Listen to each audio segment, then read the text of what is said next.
Hey guys, I'm Melanie Garcia, and today I'm here with Southwest Student Counselor Ms. Fernandez.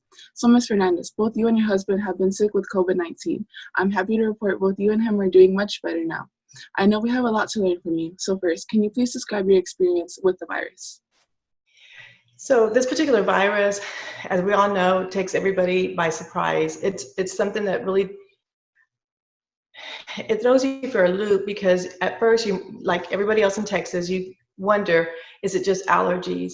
But what have been your symptoms when it comes to the virus? It feels like my eyes are going to pop out of my head, and it felt like my head was going to burst in this particular area.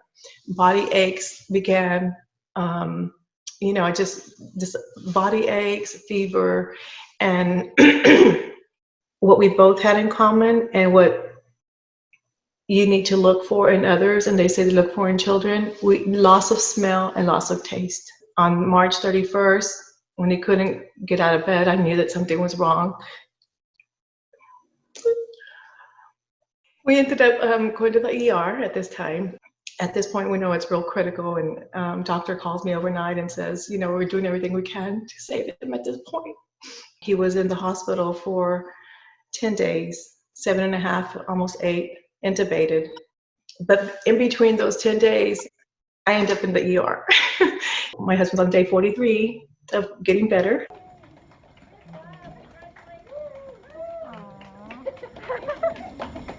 We still have another 2 days of him getting stronger and another 7 days of staying in quarantine. What has been the most challenging at this time? We talk about the difficulty in getting tested. Yes, it's very difficult for a lot of people to get tested. They give him the exam, and she basically says, if he has it, you have it. Well, that's not very clear. My son had to go to the hospital too because he was having shortness of breath. When he got there, they wouldn't test him either. Although he's having symptoms and he's having trouble, he's not going to get tested. So there are a lot of people who don't get tested, but they're ill. The results from the clinic that we went to down the street, they didn't come in time. 5 days later, they were supposed to come in. My husband was already in critical care. Why are you glad that Fort Worth ISD is currently closed? I might have infected some people, lots of people at the school.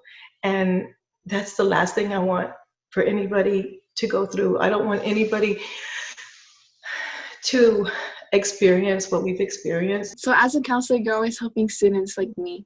What advice do you have for us and our families when it comes to the virus? First of all, I love you guys. And we love you too. Yeah. And so advice for you and your families, go for the long haul. Be patient. Think about how you can change what you're experiencing now and change it for something good. We're all coming together to overcome this terrible time, I guess you could say, and we have to go through this shelter in place, but there are some really good positive things that are coming out of this. And yeah.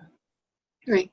Okay, so Ms. Fernandez, thank you so much for letting us share your story. And once again, we are so happy that you and your husband are both improving. Reporting from MTV, I'm Melanie Garcia.